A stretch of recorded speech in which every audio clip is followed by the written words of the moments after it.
Donc en 2017, nous avons travaillé avec l'association Artemisia, qui est à l'université Jean Jaurès, sur un sujet autour de l'égalité femmes-hommes dans les pratiques professionnelles de notre secteur. Et nous avons ensuite été contactés par une stagiaire qui avait rencontré l'association Artemisia et qui faisait en fait un master 2 sur l'égalité femmes-hommes et l'égalité professionnelle et le genre, et la question du genre. Et l'idée en fait m'est venue, c'est quelque chose que j'avais en tête depuis longtemps, c'est de travailler sur la question du care. Donc pourquoi en fait les métiers de soins et de l'accompagnement sont majoritairement des métiers féminins dans notre secteur et comment nous pourrions attirer davantage d'hommes.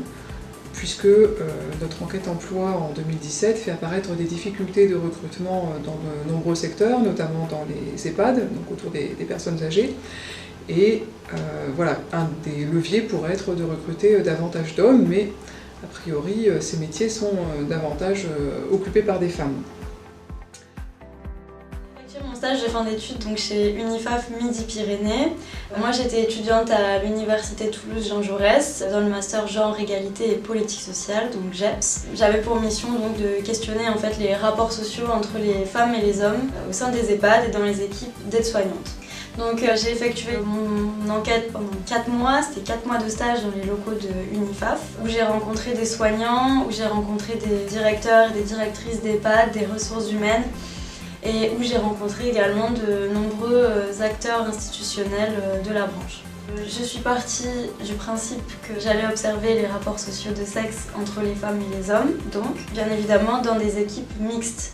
Je me suis donc basée sur un terrain donc comportant des entretiens, des chiffres, mais également des observations. Je me suis aussi basée sur des témoignages qui sont en ligne, donc notamment sur les réseaux sociaux, et sur l'expérience en fait des soignants à chaud et dans leur quotidien.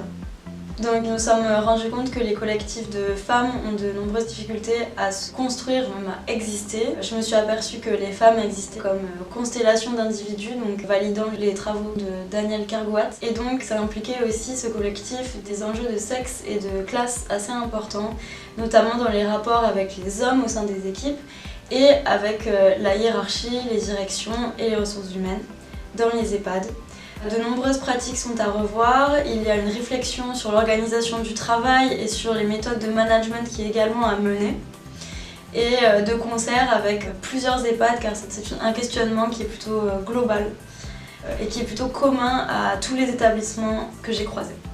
Le travail de Joanne Mourier a permis d'apporter davantage de profondeur dans cette compréhension de la problématique de la mixité, plus particulièrement sur le métier d'aide-soignant.